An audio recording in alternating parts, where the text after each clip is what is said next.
I want to welcome Dr. Abhishek Manu Singhvi joining us in semi-final 2013 this morning. But before that, I want to take our viewers through the numbers for these states. Let's do a deep dive into these numbers, and we'll start first with Delhi, where in Delhi the Aam Aadmi Party has got off to an absolutely spectacular start. The numbers as they appear at this time have the Congress down to 7 leads. That's a loss of a whopping 36 seats from last time. The BJP gaining 34. At 34, that's a gain of 11. The Aam Aadmi Party, this is a political tsunami that has swept Delhi. Even if they don't win the elections, they are the biggest headline from today's election. Let me take you through the condition of the sitting MLAs of both parties. Of the MLAs who were given tickets, who were repeated by the Congress, 34 are losing of the and you've got a gain over there. So basically it's the Congress whose MLAs are losing 34 seats, the sitting MLAs. That's their position. I want to take you through some of the other factors which I believe are important, and I want to focus on the AAP factor. The graphics are all emerging from the screen, so it throws me off just for a moment, so bear with me as well. Now this is interesting because we need to assess whether it is the Congress or the BJP that the AAP is damaging more. So in the seats where the Congress is, where the AAP is gaining, 15 of those seats are coming from the Congress. Let me just try and explain this to you once. 15 of the seats that the AAP is gaining are seats which were held currently by the Congress party. Walk across to this side. 10 of the seats that the BJP is losing have been taken away by the Aam Aadmi Party. Now this is significant because a lot of people have been saying it's only the Congress that is being hit by the Aam Aadmi Party phenomena. That is not the case. The BJP too suffering on account of the presence of the Aam Aadmi Party. This is why I said this Insta trackpad is so important and gives us a perspective on what's happening. In case you missed this graphic, I want to put Rahul Gandhi on our screen as well, because Rahul Gandhi's strike rate, we are now looking at seats where Rahul Gandhi has campaigned. Rahul Gandhi's strike rate is an abysmal 10%. They're losing 9 of the seats where Rahul Gandhi actually went out and campaigned. Those are the seats that the BJP and the Aam Aadmi Party are actually doing well on. We can also take a look at the Muslim-dominated areas. These are seats where Muslims are present in a significant number. And let's see in the Muslim-dominated areas what the situation is. So if you see in the Muslim-dominated areas also, the Congress is having a really tough time. On that note, let me welcome Dr. Abhishek Singhvi. Dr. Singhvi, you are one of the best lawyers of this country, but this is a defense argument that you're going to find very difficult to explain. Would you concede that there is unprecedented anger that has manifested itself in this result? Veer Sanghvi was just telling me, if this is the way India votes in the general elections, the BJP is heading to a simple majority on their own. What do you make of the resounding blow the people of these 4 states have given the Congress party, sir? Rahul, if you will give me a couple of minutes without interruption, I say my few things very quickly. Of course, I bow down to the victors. This is democracy, and we have a defeat, and a very bad defeat at that, at both Delhi and Rajasthan, which really disappoints us deeply. We will do introspection, but just let's put things in a perspective, and let's deal with them one by one. First of all, this so-called Modi wave. On the contrary, I think it's a myth being blown away. Chhattisgarh is still not out, and I'm not conceding defeat yet in Chhattisgarh. Certainly a wave would not have a neck-to-neck fight in Chhattisgarh. A wave means uniformly in all the 4 states a trend in one direction for Modi. That's obviously not so. In Delhi, yes, the Congress has lost, but the BJP, there is absolutely no wave. Mr. Modi was portrayed as a giant against Mr. Harshvardhan, a pygmy, on voting day. And look what Delhi is getting.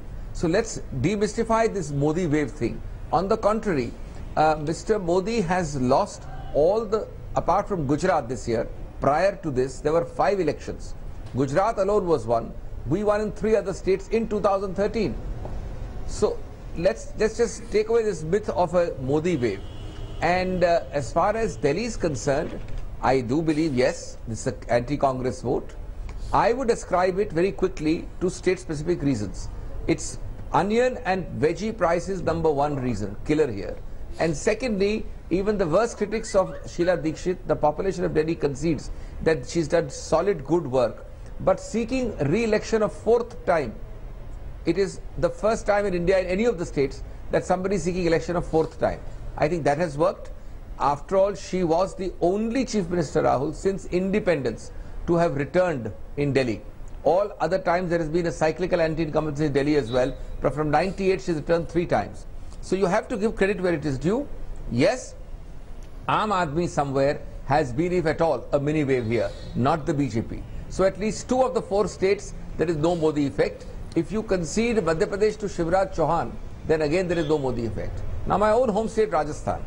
Let me say one thing. We have lost badly and much more than I thought we would, and it's very, very disappointing. And I must congratulate Vasudha Raja Scindia if she becomes Chief Minister there. But Rajasthan, Rahul, is a classic cyclical anti-incumbency state, and that is my single biggest reason. Rajasthan has stood true to its dharma and form. You know, there have been swings of 100 seats in Rajasthan. In 98, and then a 100-seat swing in 2003. And then again a 50-seat swing in 2008. That's a very, very one-sided it's been a widely perspective. You're wearing glass stains and the glass stains are not seeing the light that the voters are trying to shine. Dr. Singhvi, the reality is that Rahul Gandhi led this campaign. He made the strategy, he decided who the candidates would be. Let me for a moment leave the Modi argument on the side. Would you at least accept that Rahul Gandhi has been shown to be a complete disaster? Shiv Vishwanathan says, and I want to quote to you once again, he's an enigma wrapped around a vacuum. Largely, Rahul, state-specific reasons. You are, of course, the BJP is entitled to try to distort things. Put it in perspective, this is the Hindi heartland where BJP is strong anyway. They had 294 out of the 280 seats assembly which went down. But you forget, and this is very important, Rahul, give me half a second. The balanced states in India, Congress has 993 seats and the BJP has half of that at 478. This is the BJP stronghold, and this time they had to show their best here. We have lost. It is not at all easy to accept defeat. It is not at all that I am condoning it. We have to do a very harsh exercise of introspection, but don't extrapolate. And as far as this extrapolation is concerned, I mean, history teaches you again and again. Stay with me, Dr. Singhvi.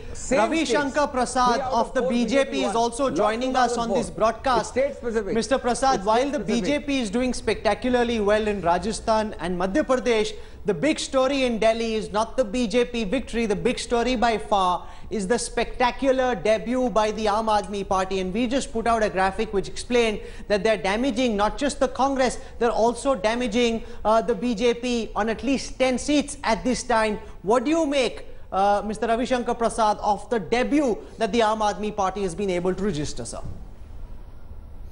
Well, Rahul, results are changing so fast that I would hold myself into rushing into giving any kind of a final comment. Because just now when I hopped from one channel to your channel in the party office, one channel is showing BJP as 36 in Delhi, others are showing 34 in Delhi. But yes, I do concede one thing, that they have made a good show. That I'll have to concede as of now. But I will await the final outcome in view of the very fluctuating situation in Delhi, where the BJP, I'm sure, will form the government. Dr. Singhvi just argued at length, Mr. Prasad, that there is no perceptible Modi wave. He says that the larger message is that yes, the Congress isn't doing as well as he would have liked, but there is no big Modi wave. How do you respond to Dr. Singhvi on that, Mr. Prasad? Well, Rahul, Dr. Singhvi needs to have some consolation prize or not. Therefore, I don't mind him that consolation prize. You know, this reluctance to analyze the yearning for change in the government, in the country, which is eluding Congress repeatedly, is perhaps the real reason for the nemesis which they are experiencing now, which will reach its summit when the 2014 election takes place. What Mr. Singhvi has to say about Rahul Gandhi? He campaigned so effectively, he could not even get people to listen to him in spite of Prarthana of Sheila Dikshit, for people to sit down and listen to him. Come on, how I see these results? Again, I will tell you, I am cautioning, I am lodging a caveat. I would await for the final outcome. But whatever the trends are, three things: a yearning for change in these states, those CMs who are doing well are being rewarded, those who could not perform are really being swept aside, and thirdly, apart from BJP and our leaders Shivraj Singh Chauhan, Raman Singh, Mr. Modi could infuse a new enthusiasm in the voters, particularly the youth. That is also quite indicative. You know, Arun Jaitley, Dr. Singhvi put out a blog post saying that now there will be a yearning in the Congress for Priyanka Gandhi to be brought out and made to play a more active role in the campaign for 2014. Do you think the swords will really be out? There's also an SMS joke doing the rounds that there are two people in Gujarat who are very happy with the results. One, of course, is Narendra Modi. The other is Ahmed Patel. On a more serious level, it shows that Rahul's campaign strategy, his team, managing these elections, hasn't been able to do a good job. You're down to historic lows, Dr. Singhvi. You are throwing a lot of questions, and please give me the time to answer them. And I don't even remember them point-wise, but let me try. First of all, with all the force at my command, let me debunk this kind of, tittering and small talk about Priyanka Gandhi. She has always campaigned and will continue to do so in Rai Bareli and Amethi. Otherwise, absolutely nothing like this. And I find it strange that the BJP through Mr. Jaitley is seeking to meddle in our affairs and advising us or speculating on what our internal strategies are. Rahul Gandhi remains Vice President, Sonia Gandhi remains President, and Mrs. Priyanka Gandhi has no other role than campaigning in these places. She has made it clear herself more than 20 times, but BJP can keep on speculating. And I'm saying it very clearly. Secondly, all that I was answering Rahul was, nobody can grudge victory to the victors in democracy. And as I said, I congratulate them.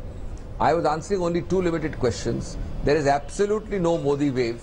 Chhattisgarh proves that. Delhi proves that. There are 3 states in 2013. Earlier this year we have won. BJP has won none. Dr. Singhvi, I'm sorry, Gujarat. I can't allow you to go on like this because you answer my question. Dr. Singhvi, you answer my question on Rahul Gandhi with a counter on the Modi wave. I'm asking you about Rahul Gandhi. We just played out from the Insta trackpad Rahul Gandhi's strike rate in Delhi. It's just 10%. Only 10% of the seats where Rahul Gandhi campaigned, the Congress is leading. They're down in 9 seats. Don't you accept that Rahul Gandhi has been unable to rise to the challenge? Just on Rahul Gandhi, we'll deal with Modi separately. Dr. Singh. Absolutely, I deny the remotest suggestion which you have made. The results are entirely state-specific. Entirely. Not at all based on Central or Rahul Gandhi. It is, of course, useful for the BJP to try to distort. But let me tell you, Delhi, according to me, 4th time repeat and onion and vegetable prices are the 2 most important reasons, apart from the Aam Aadmi Party. It is certainly not a pro-BJP, or it is, of course, because of the central incumbency that onion, vegetables and the 4th time incumbencies had an effect. In Rajasthan, it has been true to its dharma of cyclical. No question about this Rahul Gandhi factor which you are saying. You're down to 29 seats. So I don't in Rajasthan. Now, cyclical would have meant 70, 80 seats. You're down to 29 seats. You're almost 1/5 the BJP's tally in Rajasthan, Dr. Singhvi. Shall I tell you that Rajasthan is true to form between 93 and 98? Between 93 and 98, we doubled. Exactly doubled by 78 seats. And in 98 to 2003, we lost 100 seats. 100 seats. This is typical Rajasthan. Okay. It's the only state in last 50 years, 50. It has never repeated and has not repeated by wide margins. Wide margins.